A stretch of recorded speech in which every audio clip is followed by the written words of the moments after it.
Oi, eu sou a Isabela. E eu sou a Monique, e esse é o nosso especial de Halloween. Onde diariamente vocês vão conhecer fãs e produtores de conteúdo relacionados ao terror, comentando sobre subgêneros e temas, dando diversas dicas para você conferir. Então prepare seu fone de ouvido e aproveite as indicações de hoje.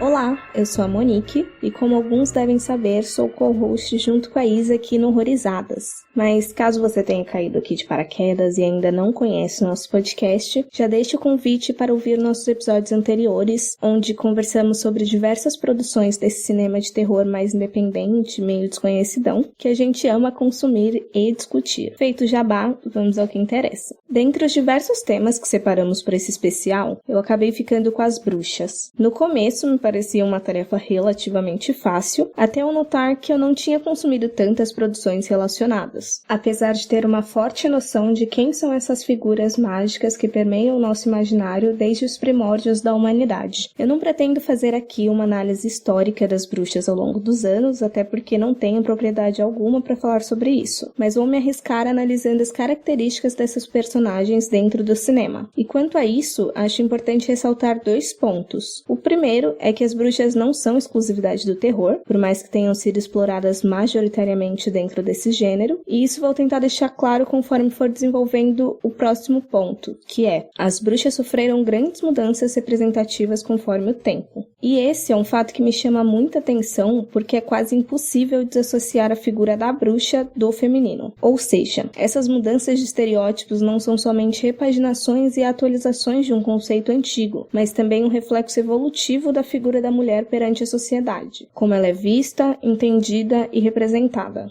Então é um tanto quanto óbvio, ao menos agora com o mínimo de conhecimento histórico que temos, que em suas primeiras aparições nas telas, as bruxas fossem aquelas criaturas amedrontadoras, quase inumanas, ligadas às trevas e à escuridão. Em O Mágico de Oz, de 1939, por exemplo, apesar de termos existência de uma bruxa boa, é justamente a imagem da bruxa má que grudou em nosso imaginativo, fazendo com que até hoje tenhamos bruxas verdes, com narizes desproporcionais e chapéus pontiagudos para representar as bruxas durante o Halloween. Nesse período também é importante ressaltar as bruxas dos contos de fadas produzidos pela Disney, que por mais que não fossem tão grotescas, ainda assim eram tidas como vilãs e antagonistas, como é o caso da Rainha Má, nome nada tendencioso, madrasta da Branca de Neve, conto que foi adaptado para as telas em 1937. Algumas leves mudanças ocorreram após isso, mas foi principalmente devido à segunda onda do feminismo nos Estados Unidos, por volta de 1960, que as bruxas começaram a sofrer alterações mais significativas. Enquanto na televisão Samantha começava a divertir nossos lares em A Feiticeira, a partir de 1964, no cinema as bruxas eram representadas junto a seitas satânicas, ainda propagando uma visão vilanesca e servindo de alerta para as mulheres comuns permanecerem dentro das normas sociais de moral e bons costumes. Já na década de 80, talvez por frutos das discussões sobre liberdade sexual feminina, as bruxas ganharam outra roupagem. Agora essas figuras tinham um tom mais sensual e sexual, como é o caso da personagem Elvira, a Rainha das Trevas, interpretada pela magnífica Cassandra Peterson, que apesar de chamar a atenção pela sua aparência, retrata muito bem os sentimentos de exclusão e inapropriação sofridos pelas bruxas, bem como de não se adequar aos padrões esperados para uma mulher. Mas é somente no final dos anos 90 que as bruxas são mais normalizadas, e chegam até a ser salvadoras ao invés de vilãs, como no clássico Jovens Bruxas de 1996. Até porque suas práticas não são tidas mais como uma herança do próprio demônio, mas sim como curiosidade e experimentação para novas religiões. É aqui que eu particularmente considero o ponto em que as bruxas finalmente tiveram suas redenções, porque agora suas figuras passam a ser lidas como mulheres fortes e poderosas, não necessariamente numa questão sobrenatural, e que são temidas não por sua suposta ligação com o mal, e sim por ser uma afronta ao patriarcado, sendo representadas com vontades próprias e que se recusam a se encaixar em papéis que a sociedade deseja que elas assumam. E dito isso, eu obviamente não poderia deixar de citar The Witch, filme lançado em 2015, dirigido por Robert Eggers, que apesar de ser ambientado no século XVII, traz discursos e representações extremamente atuais para a figura da bruxa. Apesar de ainda ligada ao próprio tinhoso, Thomasin se inicia por rebeldia e uma procura de libertação para o conservadorismo religioso qual estava condicionada. Porém, todavia, contudo, apesar de ser um dos meus filmes favoritos da minha vida inteira, não vai ser a minha recomendação principal nesse episódio, mas fica aqui o lembrete para que assistam A Bruxa, urgentemente. Enfim, depois de toda essa contextualização que já consumiu quase metade do meu tempo aqui, vou focar agora na minha indicação. The Love Witch é uma produção de 2016 com direção e roteiro de Anna Biller, que mistura terror, comédia, fantasia e romance. Nela, acompanhamos a protagonista Elaine, interpretada por Samantha Robinson, recomeçando sua vida em uma nova cidade após uma recente decepção amorosa. E como o tema do episódio e o próprio título do filme sugerem, Elaine é uma bruxa moderna vivendo nos tempos atuais, apesar de todo o clima gótico, vintage e setentista emulado durante a trama. Escolhi este filme, pois além da nossa protagonista ser construída com base em inúmeras características já citadas sobre o que é ser uma bruxa, o filme também traz debates muito interessantes sobre como uma mulher é tratada na sociedade. Explicando um pouco melhor, por mais que Elaine tenha encontrado na magia uma forma de se libertar, ela ainda tem ideias muito românticas sobre amor e relacionamentos. Acredita que um dia encontrará seu príncipe encantado, com quem será feliz para sempre, submetendo-se a todas as vontades e desejos deste futuro marido. Mas a realidade é que mesmo com a ajuda de poções e feitiços, encontrar o pretendente ideal não é uma tarefa fácil. Ao longo de todo o filme, Elaine se depara com homens que, apesar de parecerem perfeitos em um primeiro momento, logo se demonstram seres mesquinhos, carentes, obsessivos, mentirosos e até mesmo abusivos. E não é só em seus envolvimentos amorosos que isso acontece. Seu histórico familiar, seu professor de magia e outros tantos homens que a rodeiam nos sugerem que toda essa personalidade construída por Elaine nada mais é do que um reflexo de como as figuras masculinas presentes em sua vida fizeram acreditar que é assim que ela deveria ser e agir. A suposta liberdade sexual feminina também é um ponto importante na trama, pois levanta a discussão sobre o quanto deste comportamento, ao menos em Elaine, é um desejo inato da nossa protagonista e quanto é uma concepção errônea que acaba por contribuir ainda mais com sua hipersexualização e objetificação. Mas não se preocupem que, por incrível que pareça, eu não dei grandes spoilers sobre o filme. The Love Witch é uma intensa e divertida jornada sobre conceitos de bruxaria, feminilidade e poder, que brinca muito com dualidades relacionadas ao feminino e que somente assistindo é possível compreender e aproveitar ao seu máximo. E para finalizar, caso não tenham se contentado com as dicas dadas até o momento, vou citar outros filmes que acho interessante para compreender mais sobre bruxas e todos os outros elementos que as rodeiam. Hack-Sun, que recebeu o subtítulo aqui no Brasil de A Feitiçaria através dos Tempos, documentário de 1922, dirigido por Benjamin Christensen, que busca explicar e reconstituir o fenômeno das bruxas durante a Idade Média. Hagazussa, ou A Maldição da Bruxa, coprodução entre Áustria e Alemanha, lançado em 2017 e dirigido por Lucas Feinfeld, que lembra bastante o já citado A Bruxa por seu minimalismo, sua ambientação e algumas cenas um tanto quanto agoniantes. November, um folk horror estoniano dirigido por Rainer Sarnet, também lançado em 2017, que apesar de não focar em bruxas é repleto de magia, paganismo e bastante bizarrices. Bubu, uma produção indiana original da Netflix, lançada este ano, com direção de Anvita Dutt, que apesar de conter elementos questionáveis, é uma produção que traz um conceito bem recorrente do encontro da bruxaria através de abusos sofridos anteriormente. E por último, duas recomendações que apesar de fugirem um pouco do terror, recomendo fortemente para os interessados neste assunto. The Juniper Tree, de 1990, dirigido pela Nitka Ken, que adapta um conto de mesmo nome dos irmãos Grimm e conta com a incrível Bjork no elenco. E também I Am Not a Witch, ou Eu Não Sou Uma Feiticeira, filme de 2017 com direção de Rungano Nioni, sobre uma garota de 8 anos da Zâmbia acusada de bruxaria. Então é isso, pessoal. Espero que eu tenha conseguido fazer jus a essas figuras transgressoras e que tenha também conseguido deixar ao menos uma sementinha de curiosidade para que a partir de hoje não só analisem com mais cuidado as características que nossas bruxas favoritas possuem, como também se perguntem dos motivos que levaram seus criadores a fazerem tais representações. E é claro que se questionem também sobre as bruxas da nossa atual sociedade e a forma como as tratamos. Tentei ao máximo englobar a maior variedade de bruxas da nossa cultura popular, mas se quiser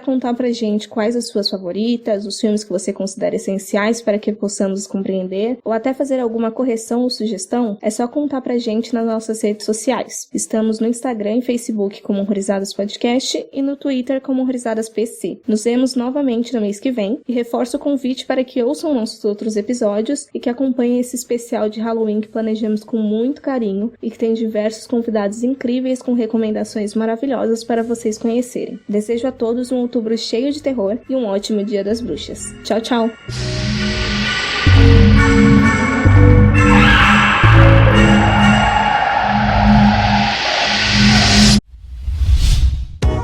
A iniciativa Podcasters Unidos foi criada com a ideia de divulgar podcasts menos conhecidos, aqueles que, apesar de undergrounds, têm muita qualidade tanto em entretenimento quanto em opinião.